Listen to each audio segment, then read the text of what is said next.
What's up, everybody? Welcome back to the Formula America podcast. We're your hosts, Kurt and Dylan. And Dylan, I fear that for the second week in a row, this podcast is going to be mostly about a huge McLaren mistake. Well, just also at the same time, the only reason that race was as entertaining as it was because of McLaren. Oh, Qatar was terrible. It was horrible. Terrible race. But the suspense of it made it amazing. And you know what? Maybe that's why they did it. they're like, this race is so boring. We have to do something. Our strategy is not going to be to win. Our strategy is going to be to make the season and this race more interesting. And if that's it, masterclass. Good on you. The F1 troll, how he does all the memes, and that was one of my favorites. Yeah. At the end of it, he always has that Lewis Hamilton poster. It says this race was. And this time it said this race was scripted. And I was like, that is like the best possible, if you're an author writing the F1 story for this year, what a way to throw a monkey wrench into it to go to the last race. Oh, it wouldn't be believable. It'd be like, that would never happen. Yeah. There's no way they would be that stupid. Dude, oh my God. I feel like Lando Norris and Oscar Piastri are not only fighting Max for a championship, but they're fighting their own freaking team at this point. Especially Oscar. No, I mean, oh my God. Dude, Oscar justifiably was super pissed at the end of this race. I do not blame him whatsoever. Even he said this was one of his best weekends driving wise ever. And for this to happen and have the rug completely yanked out from under him, man, I don't even know. It's you can only laugh at this point, I guess. It's I'm sure he's crying, but yeah, everyone else. He's like, yeah, you go ahead and laugh. It's just him and Lewis are in the hospitality suite. Just dude, Ferrari. That's another one I was thinking about. First off, Lewis Hamilton qualified P18 in both the sprint and the race. This guy, he's completely dejected and done. I was thinking about it today. Ferrari took a huge gamble bringing Lewis to that team, and I feel like it has had the complete opposite effect. Lewis has the most star power of any driver. He transcends Formula One. People that don't even watch the sport know who he is. And he's got the most passionate fan base. And I feel like by bringing him there, the cracks have been starting to show for so long. And I feel like now bringing him there was the straw that broke the camel's back, and it's just crumbling in front of everybody's eyes, and they can't hide behind it anymore. I saw a really interesting article this weekend that apparently Lewis was talking to somebody, I don't remember who, and said that he had plans for the car. He was like, I want to fix this, I want to fix this, I want to fix this, leave this, change this.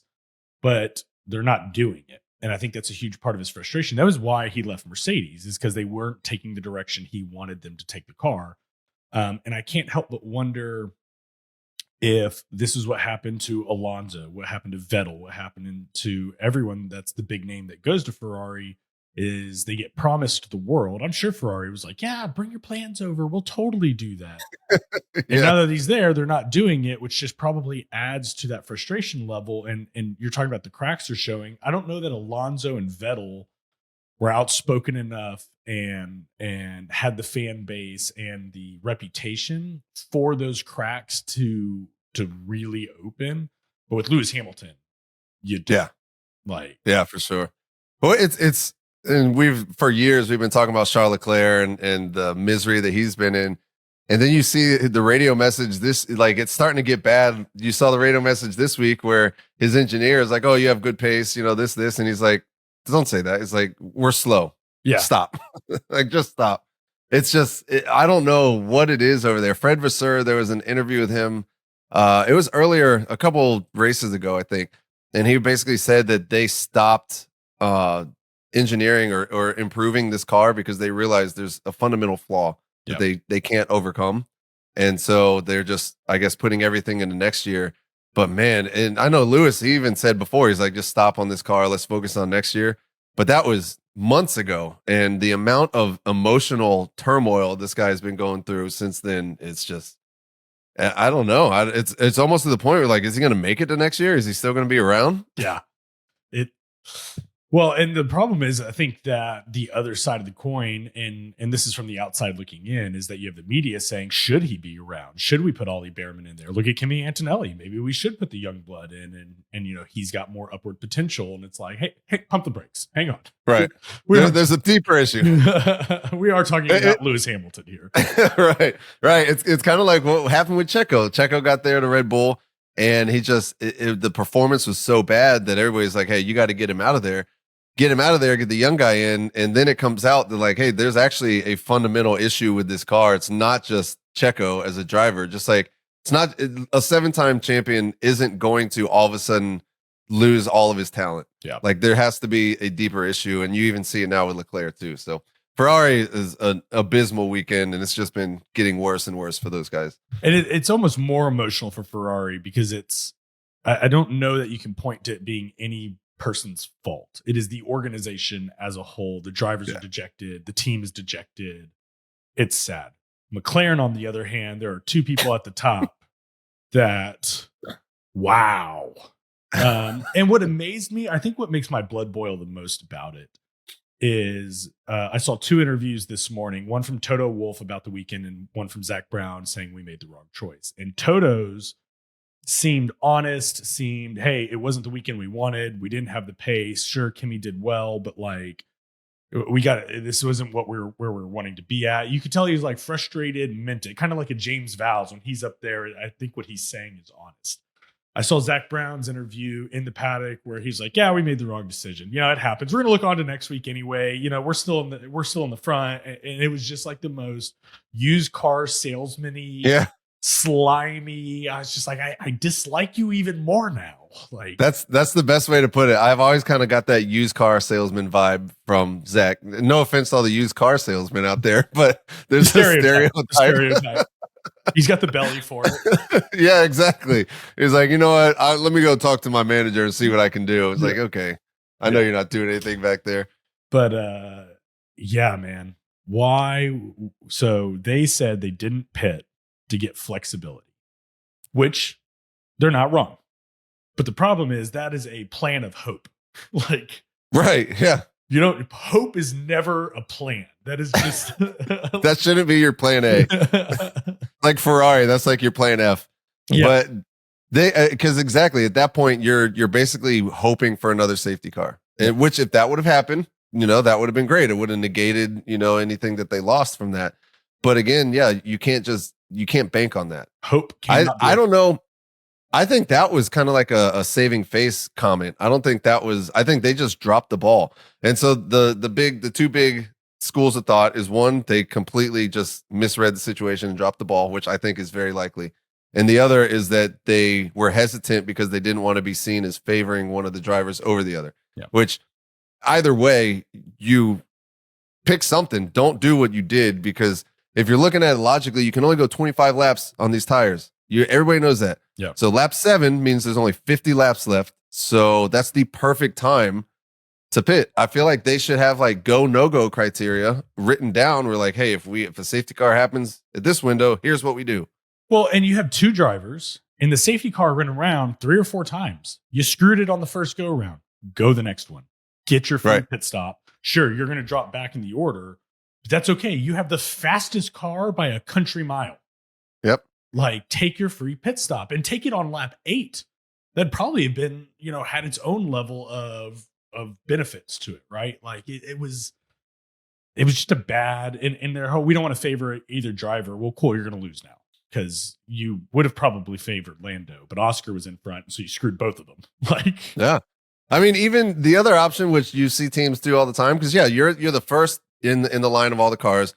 Yeah, okay, maybe you pit and then something crazy in a normal race. I guess other teams might not, but because of the tire strategy, it wouldn't make sense in this situation anyways. But at least have Lando or whoever's in behind Max. Hey, you do whatever Max does. Yeah. And then that way, at least you're splitting the strategies a little bit. But it's just, it's baffling to me. Even Lando came over the radio. He's like, why didn't we pit? Yeah. Like everybody could see it. And it was almost like they're sitting there just not paying attention at the time. And it's simple math. You're driving behind the safety car going, okay, we're on lap 7. 57. That's 50 laps. And I have to do 25. Hey, that's 2 more. Like, I feel like that's what they were doing, but they got stuck. They're like lap 7, 50, 25. And then by the end, they're like, oh, that's what we should have done. Yeah. Just tell them it's for flexibility. Yeah. It's like, okay. They completely screwed the pooch. They have now maxed. They are so lucky Kimi Antonelli lost control of the car on that lap and Lando got those 2 points. 12 points is a whole lot more to overcome than 10 points. Yes, that was shocking that Lando could not get by Kimi. Have you seen the statement that Red Bull? Yeah, okay. They're saying Have you seen the statement Red Bull released? Yeah. So apparently Kimi was starting to get a lot of online hate from everybody thinking that he just gave it up and gave Lando the spot. And so Red Bull had to issue a statement basically saying, hey, that's unfair. We shouldn't have made those comments like when GP came over the radio and said, it was a fair comment. Right. Yeah. Heat of the moment. It's like, what's happening? You couldn't see it right away because the TV just showed him, looked like he basically pulled over. Oh, we're going to talk about the TV director. We're going to talk. I feel like you and the TV director have this ongoing hatred. We should probably not be in the same room at the time. It's like we get invited somewhere and somebody introduces like, yeah, I'm the TV director. Just straight in the face. It's kind of like when lap 32, when everyone pit and you saw Russell come out of the pit from the drone footage and he almost runs into something. The drone just keeps going by him. It's like, something's happening. At least like cut back to it now. You have to wait until another car goes by and it pans and you're like, okay, where's Russell? It's like, oh, he's gone. Nothing happened. Yeah. It's kind of like on lap 6, we are still looking at tire age and the leaderboard. Have we seen any intervals yet? The leaderboard's there and it shows you that we have 20 cars on the track and there's 20 seconds between them. So that means there's a lot of people in DRS range. Could we see that? Yeah. I feel like whoever's in charge there has this weird affinity for tires and the tire pit age. Stop numbers. Because that's always up there. I feel like, and then sometimes it'll go off and there's just nothing there except for their places. I feel like there should never be nothing there. There should always be something. It should always default to the interval. Be the default. Like, yeah. Pops everything else up once in a while, maybe, but it should never be there for more than 10, 15 seconds. Well, and go back on a track where everyone is on the exact same pit stop strategy, except for the dum-dums. Why do we need to see the tire age and pit stop strategy 17 times? Yeah. It's like somebody was like, hey, they can only go 25 laps this race. And he's like, okay, laps, tires. Tires. We're going to show that a lot. So on that strategy, when the race started, I was pretty hopeful. I was like, this could get kind of interesting. Everybody has to do 2 pit stops. Or I guess everybody has to, you go on, 25 laps per tire. So depending on how much you run it in practice and all that, it's going to change. And I feel like it was terrible. Kind of like at Monaco this year when they said you had to do 2 pit stops. And we thought that was going to be exciting, but yet it was still miserable. Yes, and this was almost worse because it was mandated by quote unquote safety because the track is so harsh. And it's like, okay, is this just not an F1 track? Should we not be racing here? Like, is it so rough to race here because it's a motorcycle track that it doesn't make sense? Like, I think, yeah. I think in its current configuration, it's a terrible F1 track. Terrible. There's no, even the DRS zone in the front straight, it's your only real passing opportunity. It's too short. There's no hard braking at the end. So there's no like opportunity to really go for a dive bomb. It's just, it wasn't. Piastri did have a beautiful dive bomb. That was nice. Textbook. That was actually very nice. And that was probably one of the only good passes. Hulkenberg went for a Hail Mary on one of the other turns, and you got to see why that doesn't really work. Well, I mean, and let's look at Lando on Antonelli. He was consistently coming out of that last turn 6 to 7 tenths behind him because that's as close as you can get in these cars coming around fast turns.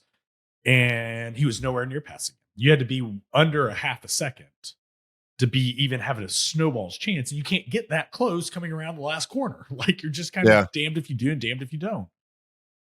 So I think without some sort of changes or alternate layouts here, this track's just, it's not going to get any better. It's miserable. I think if it hadn't been for that safety car, my thought, everyone was going to start on mediums. The hard tire was the preferred tire to be on, I think, because of the 25 limit. You could just do quality lap after quality lap on that hard tire, and you're probably going to do just fine. So I was like, I bet they go to like lap 15 to 20 pit stop, and that way you have some flexibility if something happens to have a window to get a free pit stop in there. Like, I think that should have been, go medium, hard. But yeah, just didn't. Yeah, everybody was on the same strategy except for McLaren, who wanted to do their own thing and did not work. But even, on to how bad it was, even the sprint race, which I feel like we've had really good sprint races this year, the sprint race was terrible. Boring as all get out. It was super Was there boring. A single pass? Did anybody pass anybody? It was so unremarkable. I don't even remember what happened in the sprint race. Yeah. It was. Yeah. Okay. Let's talk about some of the other stuff that happened. Fernando Alonso, what a fun weekend for him. Yeah, dude finds out he's having a kid and just gets out there and kills it. Other than him doing that random spin out and losing 2 places, I mean, he would have been in front of the freaking Mercedes. Yeah, I think he's happy. He's found out he's going to be a father. He's got Adrian Newey as his team principal now, which we haven't really spoke about. And he's just living life. He's just having a good time. And meanwhile, his teammate is down there at the back of the field. As per. Like always. As per, Carlos Sainz. Bro, Carlos Sainz. I am such a fan of Carlos now. I wasn't the biggest fan at Ferrari, but Carlos at Williams, I'm a huge fan. He's had such a slow start this year, and I feel like he's just coming alive right now at the end of the season. And he's really, we were saying in the beginning of the year, we think he's going to blow Albon's doors off. The first half of the season definitely was not the case, but I feel like he's coming to grips with that car now, and he's starting to consistently beat Albon, which it's looking like that move from Ferrari was a really good idea. Looking at where they're at. I'm the frog with the T, Did you know that meme? I just love like the way like he talks and everything. It's awesome. But I feel like maybe that's a sign of what happens when a team listens to a driver and actually makes some good changes. I feel like you're starting to see results. The first multiple podium winner for Williams since I think 2015. Yeah. Solidified, got their P5 in the championship, which a few years ago they were P10. Yeah. Like that, Williams is looking nice right now. Well, James Vowles was like 12 months ago, if you told us we'd be P5, I would have laughed at you. Like, yeah. I mean, and I'm a huge James Vowles fan. And it's hard not to like Williams. You just I think we're all Williams fans. Yeah. One thing I like about Carlos, and I think we talked about it last year in Ferrari too, he seems to be one of those drivers that is very smart. He has this excess like capacity when he's behind the wheel of the car, coming up with strategies and stuff like that. And you hear him, he's like, hey, I think maybe now is the time that we push. I think we can actually do this. Like, let's go. And it's like, normally you would hear an engineer saying that, but Carlos, I feel like has that kind of dual mentality as he's driving. Not too many drivers I feel are like that either. No, and I think it does show the level of talent, how good Carlos is, which just makes me want to root for him even more, to be kind of like Leclerc. Leclerc is one of the most talented drivers on the track, and you're like, I want him to do well. I wonder if Leclerc is like, man, I wish I went to Williams. Like, hey, Carlos, how is it? Don't tell me. He just calls him late at night. He's like, yes, Charles. Oh, my God. Yuki Tsunoda and Hadjar. So it was put out there. So I'm kind of curious if this was a slip up or not. So both of them were interviewed, and they both said they do know their futures for next year, but they're not going to talk about it yet. DC during the race straight up said Yuki knows he's not in the Red Bull seat next year, and it was like, what was that? Yeah, what did you say? But based on how both drivers said it, Hadjar looked quite happy, and Yuki looked quite dejected. So, Hadjar, if you remember last year, Hadjar did the same thing during an interview. Yes, I do. And he like basically said that he was going, and then he tried to walk it back, and it's like, you're on TV, like we already saw it. And so, yeah, he did seem a lot happier. He did say that he knows he will be on the grid next year. Yeah, and then he's like, well, but I can't say. It's like, all right, all right, kid, you're already letting it slip, which. Oh man, I've gone back and forth on this. It's a completely new car. So I'm holding on to hope that car will not just destroy Hadjar, because I feel like Hadjar, from complete obscurity in my mind coming into this year, I didn't know anything about him. I thought that he was going to be the worst rookie on the field. Yep. And he's one of the more exciting ones, and probably my favorite rookie, I think, this year. And so I hope that he does well. Was mine until he let Norris down. Now, for the time being, he's on the bottom of the list next to Stroll. It's funny. People are basically treating Kimi like Nicholas Latifi in 2021. The GOAT, who, if you guys haven't seen, Nicholas Latifi has reemerged. He started posting on social media again. He has a, what does he call it? A moderate tequila. Yeah, mid-strength tequila. So we have a Canadian dude living in the UK doing weak tequila. I mean, it's fitting. You know what? Well played. You're right. It is fitting. I just think it's funny. You got him with his mid-strength tequila. You got Lewis with his zero alcohol tequila.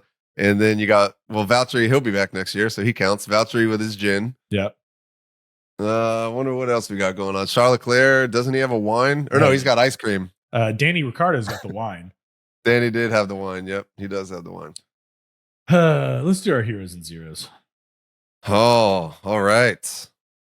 Let's I'll start off this week. I'll start off with my zeros. Get it. Okay, zeros. First zero, I'm gonna go with Ferrari. I think they deserve it. I mean, we talked about Lewis, P18 both times in quali. Let's see, he came up to P13 in the sprint, P12 in the race. P17 in the sprint. Then you got Leclerc, P13 and P8. It's just not good.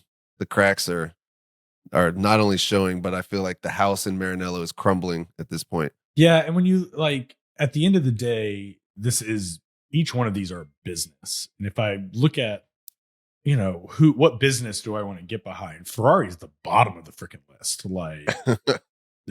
Even if, Leclerc had a bit of a good recovery, the entire PR of this weekend for Ferrari was that the house in Maranello is crumbling right now. Yep. It's rough. My second one, I have to go with the elephant in the room, and that is the McLaren strategy. There were some highlights in McLaren, so I'm not going to say the whole team, but that strategy, 1.8 second pit stop, whoo dog. When they needed it too. Yeah. But yeah, miserable. After that, I'm just going to give it to the track as a whole. It's a bad layout for F1. It might, I haven't watched it for MotoGP. It might be the greatest MotoGP track there is, but for Formula One, it's definitely not the move. It's miserable. I believe they have a contract to 2032. Oh, great. Hopefully they will make some changes, because this sucks. I've got only a couple of alternates, and I'm going to second McLaren strategy. They're still making decisions like they're a midfield team. They are, and that's what's so frustrating. You have the fastest car, you have two of the fastest drivers, and the strategy calls. Oh, you have the fastest driver that Formula One has ever seen in Lando Norris. Great disco. But yeah, miserable strategy. I'm going to again call out the timing tree guy in the race. I don't like them. I'm going to do some research. I want to find out who this person is. Because obviously they're probably not Formula One fans, and have probably never actually watched a race to know what information needs to be up there or what you want to watch. Oh, look, did George Russell just almost crash? Oh, cool. Now we're watching Gabriel Bortoleto trundle down the pit lane. Excellent. That's and I should find another. I'm gonna give it to Haas F1 team this week. They did awful. The only highlight was that Behrman was holding up Lewis Hamilton for a hot minute. That was that was the best they had going for him. They did. I'm still trying to see what happened in that pit stop. He got the green light and a jack was still under the car or something. I don't know what happened. 10 seconds and then go penalty. and then he beat the crap out of that steering wheel. Did you see the way he started hitting that? I was like, that thing's probably pretty expensive, dude. Like, maybe don't hit that. Your salary doesn't cover that, all right? Yeah. But it's so bad he just stopped. He was like, I'm done. And I'm done. Pulled a Kimi Räikkönen. And Ocon was just nowhere to be seen. The only person he beat was Gasly driving an Alpine tractor. The French fight. The French fight. All right, heroes. I'm going to take the obvious ones and make you work for it. I'm going to give it to my boy Max, who drove a phenomenal race in not the fastest car. I would have loved to have seen Piastri get up closer to him and like a good fight to happen. It would have also been interesting. Like Max was definitely managing time. Like he let the McLarens get away from him in a little bit because he knew they had but then when they started getting far enough away, he started matching their times. I think it was just kind of a masterclass of a managing a race, not having to actually race it. I'm going to give it to Piastri, who had a flawless weekend, was the fastest driver out there, top of every session except for the one that mattered. And he just drove lights out. He really did. Yep, I agree. And then I'm going to round out the podium with Carlos Sainz. Yeah, well all the reasons we already talked about. It was fun to watch. Yep. He was a happy man up on top of that podium. It was so funny seeing the difference. You had Max, who's happy. You had Carlos Sainz, who's just beaming. And then you got Oscar, who could not get off of that podium quick enough. Yeah. Who looked like someone just shot his dog. Yeah, exactly. Well, they basically did. They might as well at this point. Yeah. It's like Zach Brown. He brings his dog to the factory, and Zach comes in and just backs over him. And then he makes some slimy ass. Oh, that's my. We'll get you a new one, man. Yeah. Dog's diamond cousin. It's not that big of a deal. Oh man, but I do agree, man. Max, they had an interview with him, and they asked him. They're like, "So you went from 104 points down.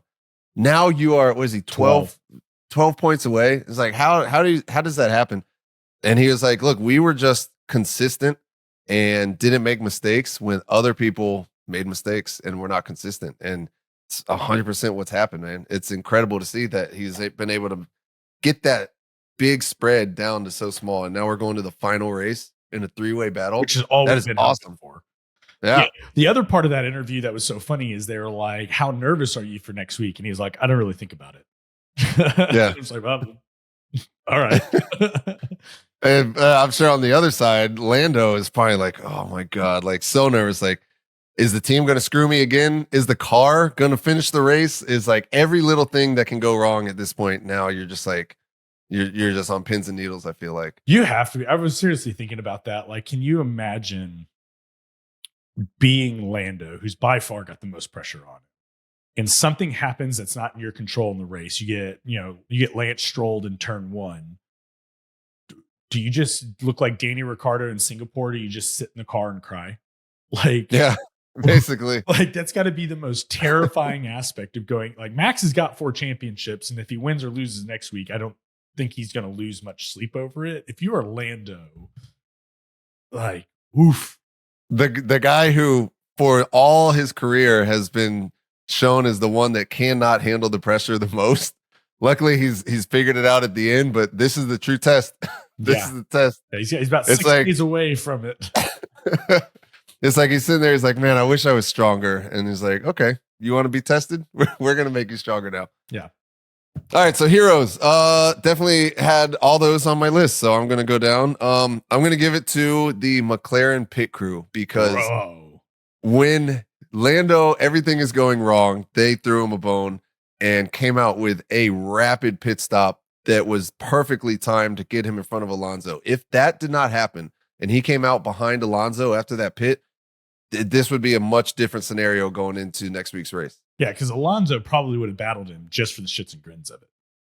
Oh, Alonso was so happy this weekend. Yeah. He's not going to let anybody by. Him and Max are good friends. He's going to be like, "Oh, is that Norris behind me?" Enter so Darth Vader.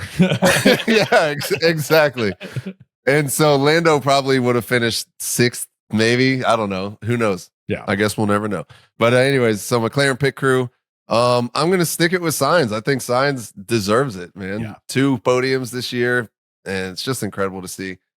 The only other one I had was Piastri, and I can't think of another one on the spot, so I'll stay with Piastri as well. Fair. I think he deserves it, man. Piastri, for all of the troubles that he's had recently, to be able to turn it around, I think it's awesome. And so all these drivers, Max, Lando, and Piastri, they've all had ups and downs all season. Yeah. And the most exciting part is they're all peaking together right now.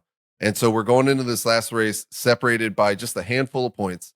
And I don't remember the last time this happened. 2021 was kind of its own thing, but that was 2 drivers. Yeah. Now we've got 3. And so this is 07. As a Formula One fan, I don't know. As a Formula One fan, this is it. This is the peak. This is the top of the mountain. Unfortunately for Oscar and Lando, the team is not peaking with them. Oh my God, I know. It's the pit crew is, the drivers are, the pit wall. I can't imagine the conversations that are being had behind the scenes right now, trying to get ready for this weekend. It's, man, Oscar's just sitting in the back, staring at them. He's not even talking. He's got Mark Webber's manager doing all of his talking. He's like, you will no longer talk to my driver. You go through me. Did you see Mark Webber's face? Like they panned to him at the end, and his face was just anger. It was like, ooh. Oh, I could imagine. Man. I'm 100% sure that he is seriously looking elsewhere for Oscar's next move. Yeah. I don't know if I see Lando moving on. I feel like Lando is the McLaren poster boy, much like Charles Leclerc, Max, and all that. And so but for Oscar, I'm pretty sure he's looking elsewhere. I don't know why you wouldn't be. It's not like he's not like he's being picked as a favorite or anything remotely close with that team. Like, yeah. All right. So let's talk about. Oh yeah. First off, what else do we got? We got predictions, fantasy. Oh, predictions. I don't even want to do that. Oh, I want to do this. I had a terrible weekend. All right. Sprint pole. You had Russell because I had to cross mine out, and I put Verstappen, and Russell almost got it. I was sitting there. I remembered you had Russell. And Russell went to the top of the charts. I was like, don't you dare. Nope. Didn't work out, though. P3 in the sprint was Lando Norris, which is what I had. I had George Russell. P2, I had Piastri, which was P2, I had Lando. Yeah, correct answer was Russell. P1 was I had Maxi Boy. So did I. And correct answer is Piastri, which I don't think either one of us saw coming. Although nope. I did see Piastri doing well because my wild card was that McLaren was going to have shenanigans on the radio because Piastri was going to be in front. And almost all of that was true except for the shenanigans part. So no go. All right, my wild card, I had double Williams points. Albon only got up to P10. So no points for the sprint. GP, I had Max on pole. I had Lando. Yeah, not so much the case. P3, I had Russell. Oh, P3, I had Charles Leclerc. Yeah, which I laughed at before the race. The correct answer was Sainz. Neither one of us was ever going to get that. Right. P2, I had Norris. I had Maxi Boy. Yeah. Yep. And I had Norris winning it. I had Verstappen winning it. Which happened. Yep. Oh, man. And then top it off on the wild card, I had that Aston Martin would go in front of Haas in the points, and Alonso came through for me. I also had Aston Martin in my wild card. I forgot what I looked at or what I wrote down, and reading it, I can only laugh. My wild card was that Lance Stroll would finish P8 or above, and he would also beat Alonso, which it sounded so good at the time. So stupid. So I got 4 out of 12 points. How many did you get? I got nothing, man. Big nothing. Now it is time. 38-35 going into the last race. See, and that was the problem because I did all my predictions on the spot. I didn't want to write anything down, and that was I think that was my worst weekend yet. Well, if it makes you feel any better, because I have all in the same spreadsheet. Last year, I beat you 50-34. We're at 38-35 this year. We'll see what happens next week. After the end of next week, then we'll know. I do have a lot of ground to cover, though, with only a one race, no sprint.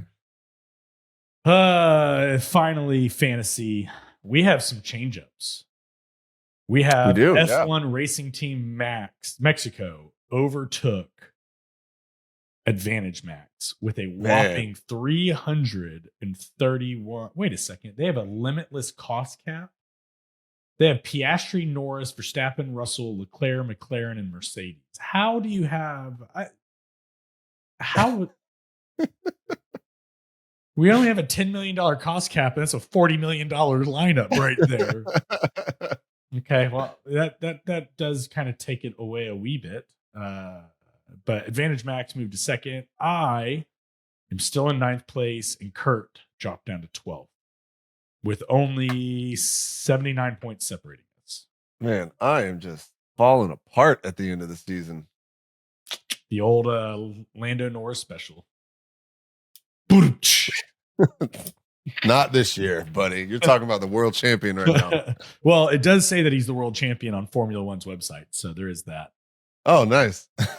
Does it really? It does. Kim Illman even did a whole video on it because it does. That's hilarious. All right, so let's talk about what we got going on this weekend. We're going into the final race. There are 12 points separating Max and Lando. Oscar just has to be on the podium. Yep. If Max wins the race and Lando is on that podium, Lando wins the championship. If Lando is P4 and Max wins, Max wins the race. If Max wins the race, right. And then so we've got Oscar, who basically needs a miracle almost in order for him to win, but there is still a chance. How many points does Oscar have to Lando? I'm trying to pull it up right now. Where are we at? Oh, here we are. Boom. Okay, so Lando has 408 points. Oscar has 392. So 16 points behind. So Oscar would need to win the race, and Lando needs to be P6 or below. Right. Which is in the same car without barring any issues. That's going to be kind of tough to see happening, but you never know. McLaren's were strong here last year. This will be really interesting. I think the question is going to be whether that Red Bull shows up and whether they get it together. Yeah. We have seen it. We saw it in Brazil. We saw it this weekend. Red Bull really struggles to set that car up right almost all the way to the end. And so, we got a standard weekend. Max has 3 full practice sessions to get it right. If they can dial that car in, it might be competitive, but you're still hoping for an issue. But I mean, I say that like it's rare, but look what happened in the past 2 races. There's been some pretty unconventional issues that have gone on in McLaren and have basically granted Max the opportunity to be here again. So if I'm looking, we'll talk about it in the prediction podcast. My strategy for this weekend is hope. Yeah. I think that everything says the McLarens should win this, and Lando probably should be the champion. The odds of Oscar winning and Lando being P6 or below are low. If I were a statistical betting man, McLaren is the sure bet. But this is F1. Can you imagine if the McLarens take each other out in turn 1? Wouldn't that be the most amazing? I would hope that they would throw hands immediately. I don't think that would go well for Lando. Lando does not seem like someone that throws hands very well. I know. He goes, Oscar just catches it and just proceeds to just beat the brakes off of it. It's like, make it stop. And I know it's terrible and it's morbid, but to have that, like them crash out, the entertainment value of watching them sit in the car crying, it would be high. Well, yeah. Oh man. That's what's so bad. I'm going to be so nervous going into this race, and I'm sure the drivers are, especially Lando. Like, there's just so much that can go wrong. Everything has to go right. And it's just like, what's going to happen. And Abu Dhabi's a great circuit. Yeah. It is. It is. It's got passing. It's got tight corners. It's got fast corners. It's got a little bit of everything. It's a great track. Yeah. Oh man, I'm excited. Actually, I'm going out of town this weekend. I'm cutting my trip short to make sure that I'm back to be able to watch the race on Sunday morning. Oh man, yeah, it's early. I already looked it up. It's at like 8 a.m. Central Time. I'll be watching it live. All right. Well, I think that's probably going to be it for the recap here. I'm just excited as a Formula One fan to see that we're going into the final race with 3 drivers. I wish that we weren't as a Lando fan, but I'm glad that we are as an F1 fan. Yeah. So. Yeah, I agree. All right, man. I think that's it. All right. Well, on that note, it's a classy America. We'll see you next time.